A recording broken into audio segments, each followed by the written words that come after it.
What if I told you that building life-changing habits has almost nothing to do with motivation or willpower? That's the core secret inside James Clear's Atomic Habits. And by the end of this video, you'll know exactly how to use his system to build good habits and break bad ones for good. Welcome back to the Deep Dive. We're here again, ready to cut through the noise, pull out the absolute essentials from key sources, and give you that shortcut to, well, really knowing what's what on a topic. No fluff, just the core insights. Exactly. And today, we're diving into excerpts from a book that's really made waves, Atomic Habits. Ah, yes, a big one. It really has. Our mission today is to pull out the most vital nuggets from these excerpts about building good habits, breaking bad ones, basically understanding how small actions can lead to big changes. And what's great about this source material, right from the start, is how personal it is. Mm-hmm. The author doesn't just present theories. No, he grounds it in his own experience. Yeah, he talks about this horrific injury he had in college. A baseball bat to the face, awful, multiple fractures, surgery, even a medically induced coma. Wow. And his recovery. It wasn't this one big Hollywood moment. The source describes it as really slow, a gradual evolution. It was built on like tons of small wins, tiny breakthroughs. What kind of things? Well, he mentions practicing basic stuff, like just walking in a straight line, minute by minute, day after day. It really drives home this idea that huge change can come from these tiny, persistent efforts that seem insignificant at the time. That personal story, it really sets the stage, doesn't it? It makes you lean in. Absolutely. And it perfectly introduces this core theme that feels, well, almost against the grain in our quick fix culture. The incredible power of these tiny gains. Right. We're so focused on overnight success stories, the big leaps. Yeah. But the source argues that's rarely the whole story. It's like seeing just the tip of the iceberg, you know? The fundamental idea here is that these small improvements, these tiny shifts in your habits, they don't just add up, they compound. Compound, like interest. Exactly like interest. Source does the math. If you get just 1% better each day, just 1% by the end of the year, you're not 365% better. You're actually 37 times better. It's exponential. 37 times. That's huge. It is. And the flip side is just as powerful. Getting 1% worse each day that grinds you down towards zero surprisingly fast. It's simple math applied to how we live. Okay, but hang on. If this compounding effect is so massive, why doesn't it feel like that? Why do we put in the effort, make those 1% changes, maybe go to the gym a few times, and then nothing seems to happen? Ah, that's the million-dollar question, isn't it? And the source says it's often because we're looking at the wrong things. We're focused on the results, the outcomes, which it calls lagging measures. The lagging measures. It's like the number on the scale, the amount in your bank account, how clean your house is, how far you are in a big project. These are results, yeah, but they lag behind the real work. Okay, so what's the real work then? The leading measures. Yeah. These are your daily habits, your systems. Oh. Are you saving that small amount consistently? Are you actually doing the workout? Are you writing those few words each day? Tidying for just 10 minutes. The author puts it super simply. You get what you repeat. You get what you repeat. Yeah. Your current situation, your health, your wealth, your knowledge, it's mostly just a lagging measure of the habits you've been repeating over the last weeks, months, years. And that explains why people get so discouraged, right? Yeah. They focus on the lagging measure, the scale hasn't budged, the bank account looks the same, even though they are doing the work, the leading measure. Exactly. And the source has a great name for this phase. The plateau of latent potential. And the feeling you have during it, the valley of disappointment. The valley of disappointment. I think we've all been there. Oh, absolutely. And understanding this is critical if you want to stick with anything. Progress usually isn't this smooth, steady climb. There's nearly always this initial patch, this valley where you're putting in the work, you're doing the right things, but it just feels like you're spinning your wheels. Nothing's changing. Right. The results you want aren't showing up yet. The source really hammers this point. Yeah. These changes can look ineffective for a surprisingly long time, days, weeks, maybe even months. And that's the point where most people throw in the towel. Because they haven't hit the breakthrough yet. They haven't crossed that plateau. They're still in the valley. The source uses that ice cube analogy, which I found really helpful here. It's perfect, isn't it? Yeah. Imagine an ice cube sitting on a table. The room is cold, say 25 degrees Fahrenheit. Okay. Below freezing? Right. Now you start warming the room. 26 degrees, 27, 28, all the way up to 31 degrees. You've been adding heat, doing work, putting energy in. But what does the ice cube look like? Exactly the same. Still a solid block of ice. Precisely. If someone walked in right then, they'd say, "What are you doing? Your heating isn't working." But it is working. It absolutely is. That energy isn't wasted. It's being stored up. It's latent potential building inside the ice. The big, visible change, the melting, only happens when you hit that magic number, 32 degrees. 1 degree difference makes all the difference visually. Right. The outsider sees it suddenly turn to water and thinks, wow, overnight success. But you, the one who cranked the heat from 25 to 31, you know the truth.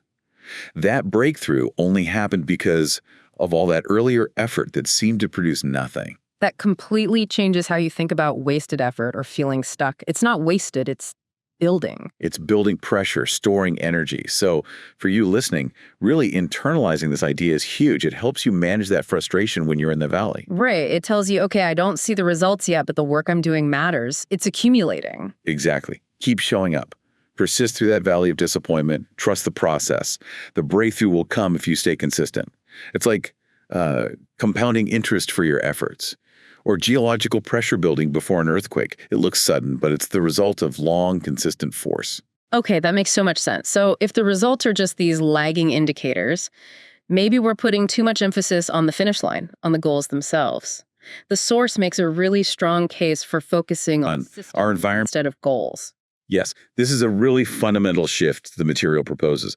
Goals are about the results. Win the race, lose the way, write the book. Systems are the processes that get you those results. Your training schedule, your eating habits, your writing routine. And the argument is that focusing only on the goal can actually be, problematic. Yeah, for a few key reasons, according to the source. Problem 1, winners and losers often have the exact same goals. That's true. Think about it. Every team in the championship game wants to win. Every applicant for the job wants to get it. The goal itself doesn't separate them. What does separate them, the source argues, is the system they follow, the daily grind, the commitment to the process. All right, that's one issue. What's the second?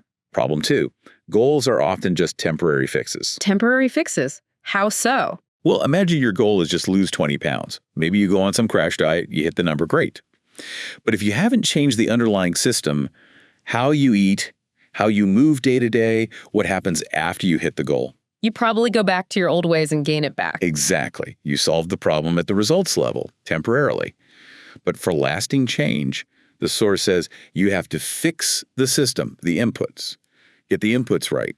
The daily habits and the outputs, the results, tend to follow. Fix the inputs. The outputs fix themselves. I like that. And there's a third problem with goal-only focus. Yes, and this one's maybe the most profound. Goals can restrict your happiness. How can setting a goal restrict happiness? That seems counterintuitive. It's the implicit assumption we often make. Once I reach my goal, then I'll finally be happy. Deferring happiness. Constantly pushing it off into the future. You imagine this future you, who's achieved the goal and is finally content. But the source points out a conflict. When the moment of decision arrives today, it's present you making the choice. And present you usually wants comfort, ease, immediate gratification, not the sacrifice needed for the future goal. Present you versus future you. Present you usually wins the snack battle. Pretty much. Plus, goals often create this really harsh either-or situation. Either you succeed or you fail. Right. You hit the exact target by the deadline, you're a success. You miss it, even by a little, you're a failure. Your whole sense of worth gets tied to this single outcome.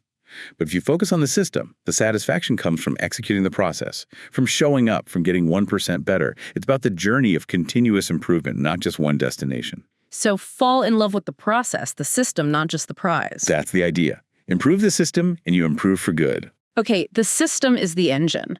But what keeps us fueling that engine, especially when we're stuck in that valley of disappointment? The source suggests it's something deeper than just the mechanics. It points to identity. Yes, this is where it gets really interesting, moving beyond just tips and tricks into something more fundamental.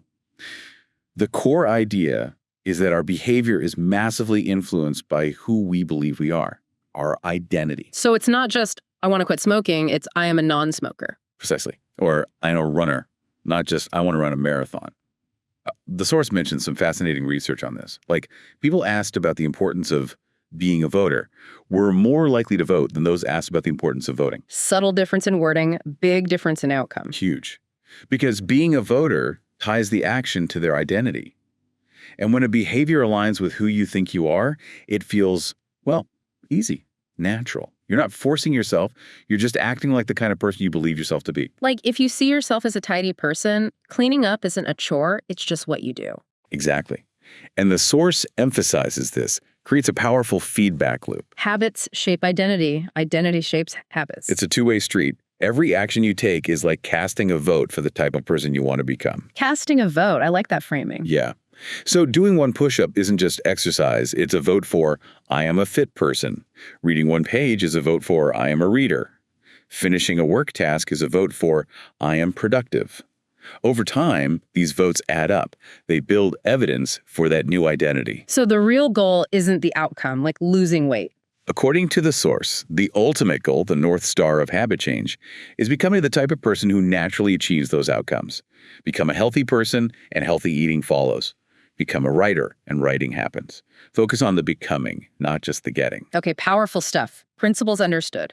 Small habits compound, focus on systems, build identity. Now let's get practical. How do we actually build these habits? The source lays out a 4-step model, right? The habit loop. That's right. This 4-stage loop is the backbone of every single habit, good or bad. The brain runs through these stages in order every time. Cue, craving, response, and reward. Cue, craving, response, reward. And the source is clear.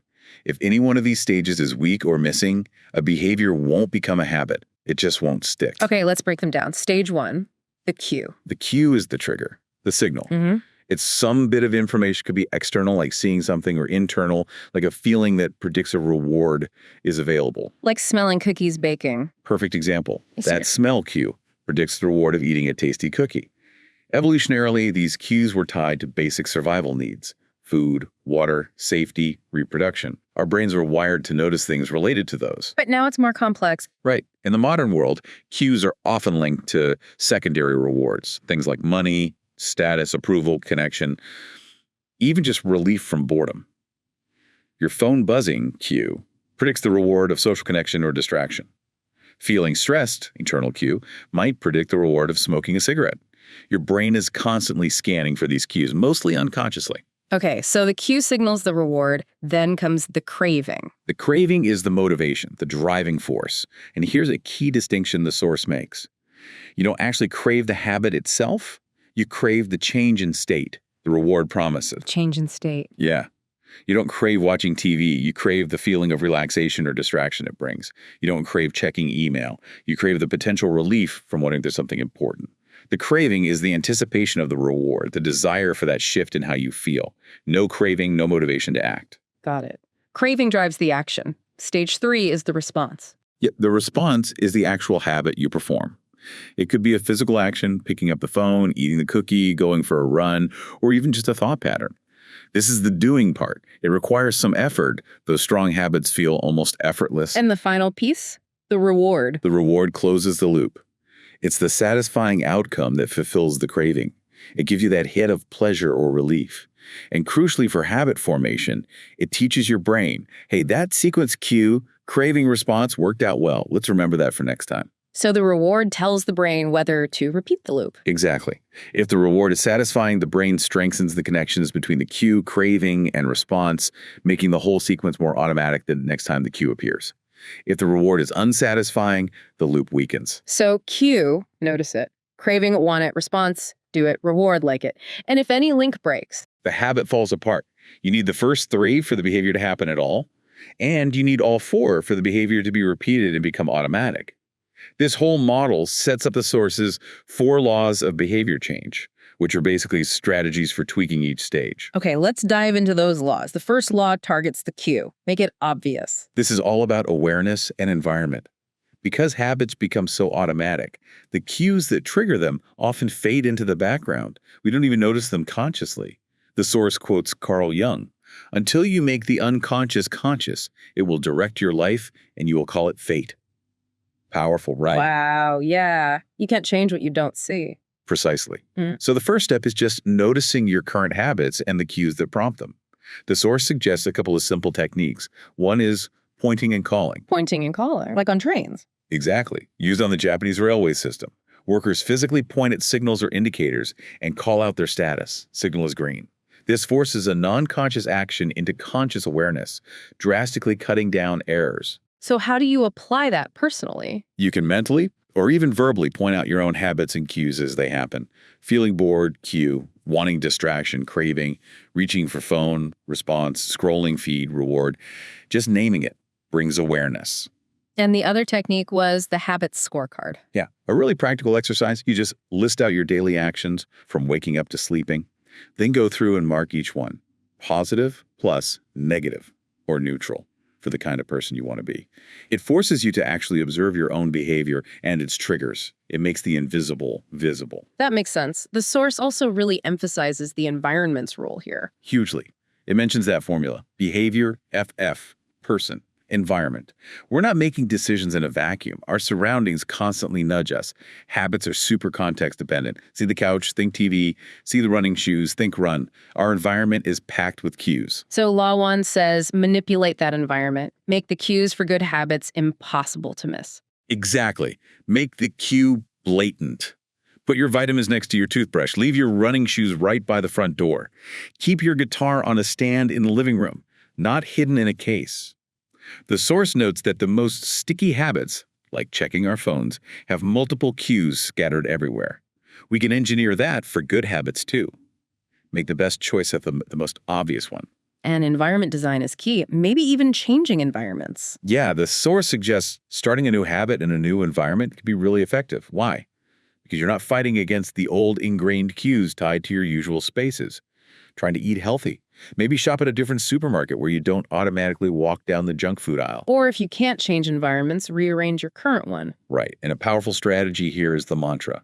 One space, one use. One space, one use. Try to dedicate specific locations for specific activities. Your bed is only for sleep, not for watching Netflix or working. Your desk is only for work, not for eating. This creates really clear contextual cues. The author talks about finally getting a separate office. Being in that room became a powerful cue for work, distinct from the cues for relaxing or eating in other parts of the house. It reduces context confusion. Okay, that's making good cues obvious. What about breaking bad habits? Make their cues invisible. Exactly. This is often way more effective than relying on sheer willpower. Bad habits, the source says, are often autocatalytic. They feed themselves, and their cues become invisible over time. The candy dish always on the counter, the TV remote always on the armrest. We just react without thinking. And willpower alone is tough long term. It's exhausting. The source argues trying to constantly resist temptation is a losing strategy. Those neural pathways, those automatic responses are still there. A more reliable approach. Cut the habit off at the source. Remove the cue. Hide the cookies. Hide the cookies. Put the remote in a drawer. Leave your phone in another room when you need to focus. Make the trigger for the bad habit invisible, or at least really inconvenient to access. The source even mentions the example of heroin-addicted soldiers returning from Vietnam. Many quit relatively easily because the powerful environmental cues present in Vietnam simply didn't exist back home. Environment matters. Okay, that's Law 1. Make it obvious. Dealing with the cue. Law 2 moves to the next stage, the craving. Make it attractive. Right. This is about making the wanting part stronger for good habits and weaker for bad ones. Remember, creating is about the anticipation of the reward. And dopamine plays a huge role here. Pleasure chemical. Well, yes and no. The source clarifies it's released heavily during the anticipation of pleasure, not just the experience itself. It drives motivation. Things that hook us, junk food, social media, drugs, trigger big dopamine spikes, especially in that wanting phase. It wires the habit in. The source talks about supernormal stimuli here too, right? How does that relate? It explains why some modern things are just so appealing, almost unnaturally so. It comes from animal studies, like birds pecking more at fake eggs that were bigger and brighter than real ones. Exaggerated cues. Exactly. Artificial stimuli that trigger a stronger response than the natural ones we evolved with. And the source argues modern food science does this masterfully. How so? By engineering foods to be hyper-palatable, optimizing crunch, mouthfeel, flavor combinations like salty-sweet, dynamic contrast.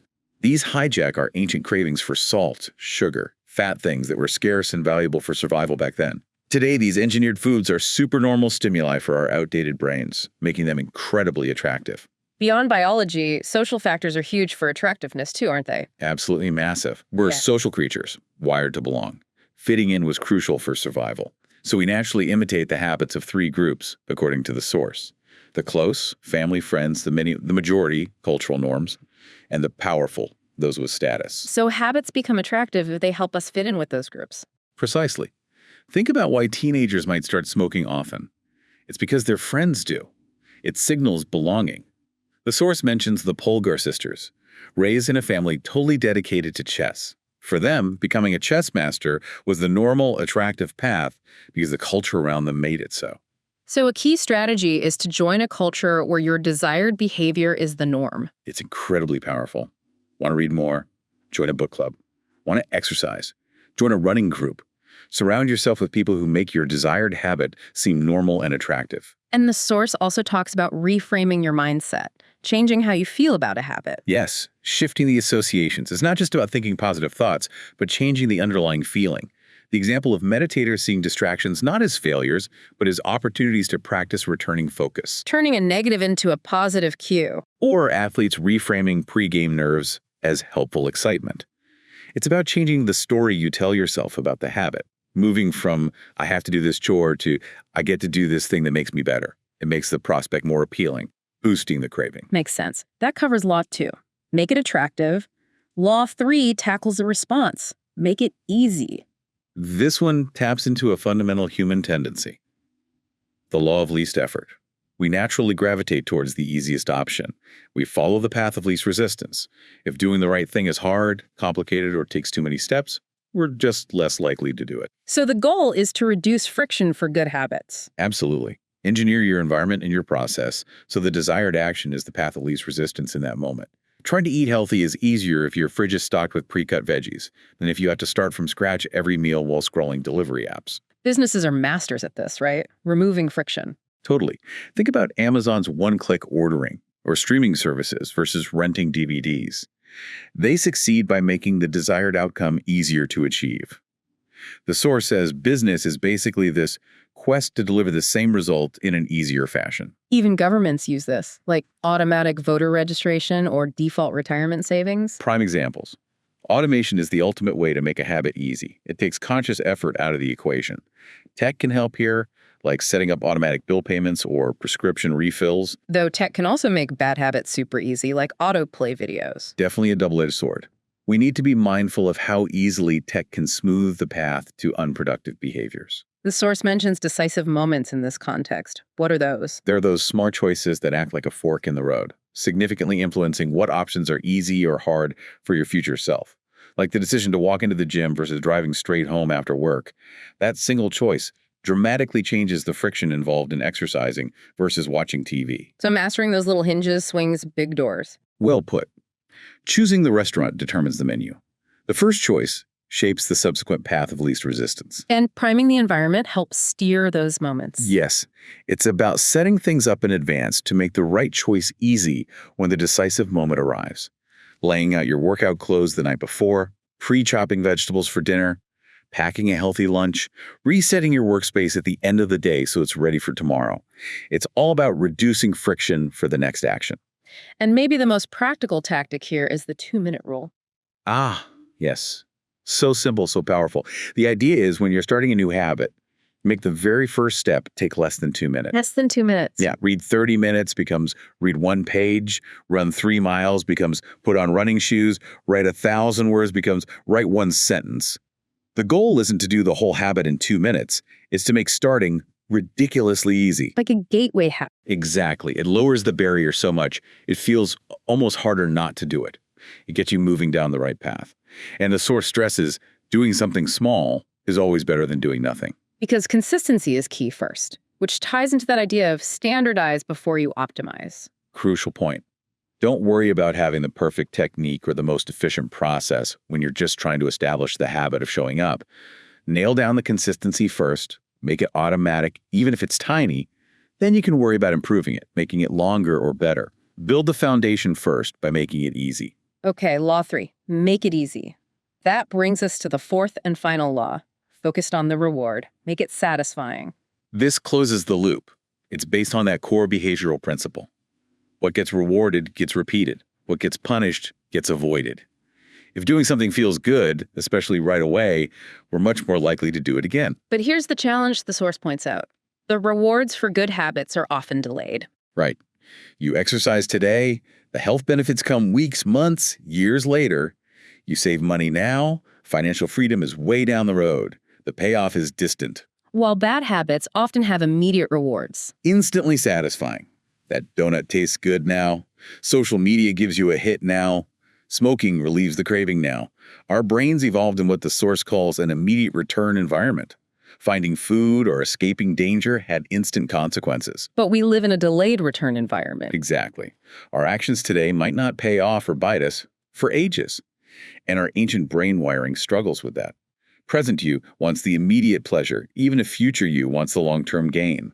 The source warns. The more immediately pleasurable something is, the more you should question if it truly serves your long-term goals. So again, don't just fight our nature. Work with it. Find ways to make good habits feel satisfying now. That's the key. Add a little bit of immediate pleasure to the good stuff and maybe a little immediate pain to the bad stuff. Bridge the time gap between action and reward. How do we add immediate satisfaction to good habits? The source offers a few ways. One is temptation bundling. Pairing something you want to do with something you need to do. Like only letting yourself listen to your favorite podcast while you're exercising. The immediate pleasure of the podcast gets linked to the workout. Or using a habit tracker. Yes. Tracking provides immediate satisfaction. Making that check mark, seeing the streak grow on a calendar, it's visually rewarding. It makes progress tangible today. It satisfies that need for immediate feedback and reinforces the action. Don't break the chain. And maybe small, immediate rewards. Can work, but the source cautions the reward should align with your desired identity. If you're trying to be healthy, rewarding a workout with a massage makes sense. Rewarding it with a giant ice cream sundae, maybe not so much. It sends a conflicting signal. Like that couple saving for Europe who transferred money immediately after skipping eating out. Perfect example. The immediate transfer was a small, satisfying reward, reinforcing their identity as savers. And for bad habits, you need immediate consequences. Make them unsatisfying now. Right. Beyond just making them difficult, Law 3, you can add immediate costs. A habit contract is one tool. A formal agreement? Yeah, often with someone else. Oh. You state your intention and define an immediate, undesirable consequence if you fail. Like paying a friend money or doing something embarrassing.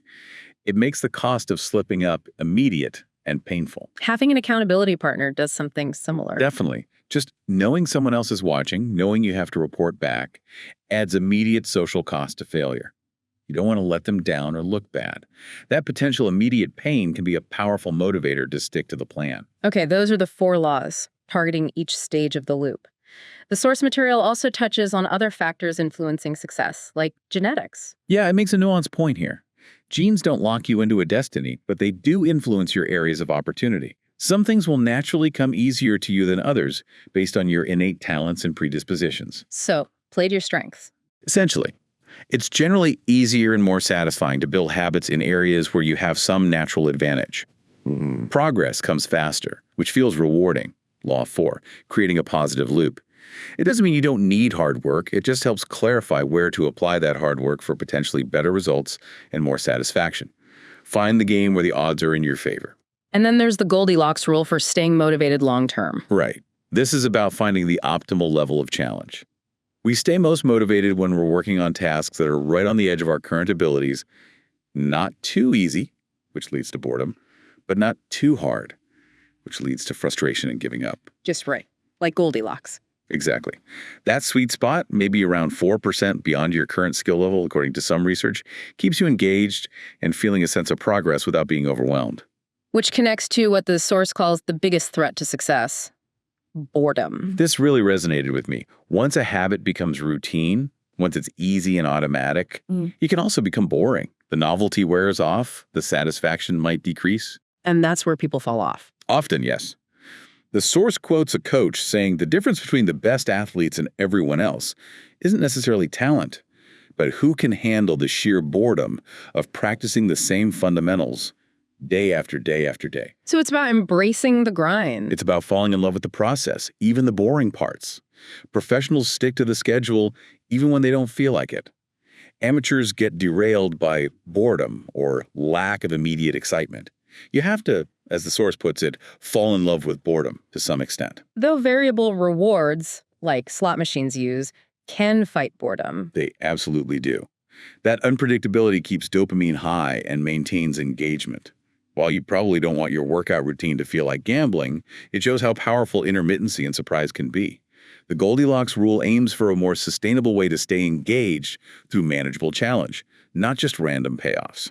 As we wrap up, the source offers some deeper, more philosophical takeaways too, doesn't it? Yeah, some really insightful reflections on happiness, desire, and human nature that underpin all this. Like the idea that happiness isn't a destination, but more like the fleeting space between fulfilling one desire and forming the next. And suffering is the gap between wanting and having.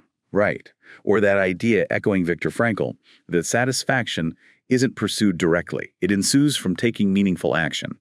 We chase the idea of pleasure, but fulfillment comes from the doing. There's also that line about peace occurring when you don't turn observations into problems, just noticing without immediately judging or needing to fix. That's a powerful one for dealing with setbacks, and the reminder that emotions really drive our actions, even when we think we're being logical. The feeling comes first. And that hard truth, your actions reveal what you really want. If you say it's a priority but never do it. You probably don't desire it strongly enough to overcome the friction or delay the gratification. Actions speak louder than intentions. And the idea that reward follows sacrifice. You have to do the hard thing first. The runner's high comes after the run.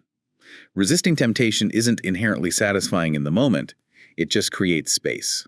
Finally, that equation about satisfaction, liking minus wanting. Yes, our expectations shape our satisfaction.